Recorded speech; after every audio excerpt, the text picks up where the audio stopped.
मैंने एक short video बनाई थी कि 10th के बाद 11th में बच्चे जब सब्जेक्ट्स चूज़ करते हैं तो कौन से बच्चों को कौन से सब्जेक्ट्स चूज़ करने में हेल्प होती है।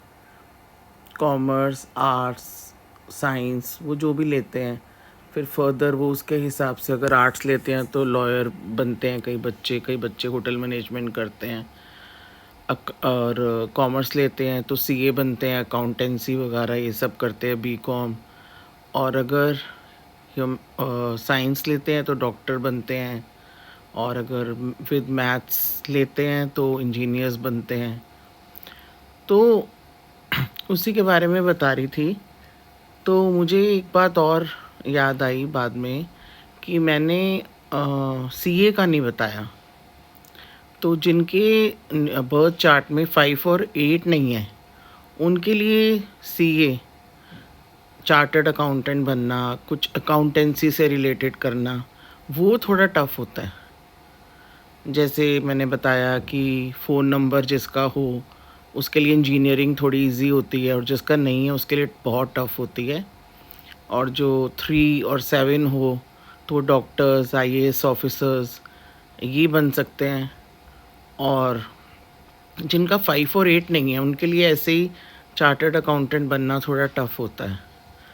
और जिनका 5 और 6 होता है उनके लिए ह्यूमैनिटीज़ के जो हो गए, ये होटल मैनेजमेंट और फैशन इंडस्ट्री, मीडिया, ये सब करना थोड़ा बेटर होता है, इजी होता है, मतलब स्मूथ होता है।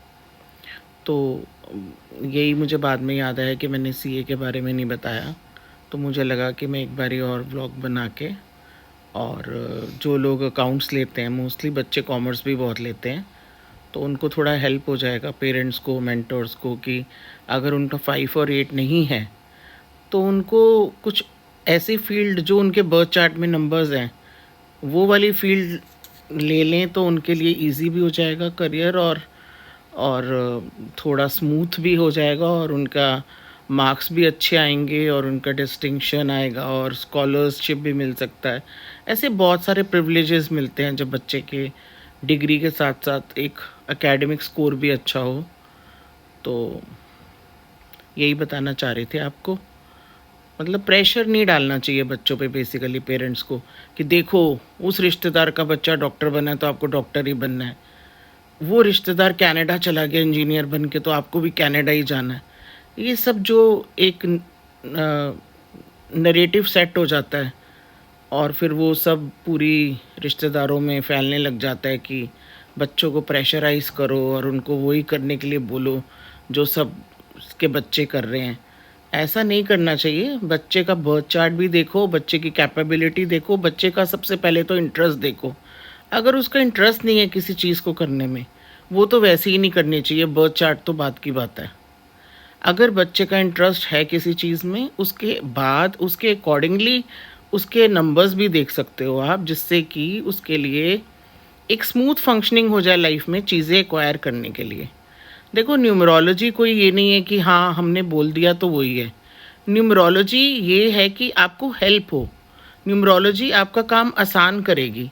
न्यूमरोलॉजी आपको हेल्प करेगी बाकी चीज़ों को जब आप फिगर आउट करोगे। तो एक आप कह सकते हो एक मतलब एक ये भी नज़रिया है देखने का कि ये भी चीज़ें कंप्लीट हों। जैसे पहला हो गया कि उस बच्चे की प्रेफरेंस क्या है, उसकी चॉइस क्या है, वो खुद से क्या करना चाहता है, उसका इंक्लिनेशन किस तरफ है। दूसरा हो गया कि उसका बर्थ चार्ट देखो, उसमें उसके कौन से नंबर्स पावरफुल हैं, कौन से नंबर्स उसको सपोर्ट कर रहे हैं, वो वाली फील्ड ले वो।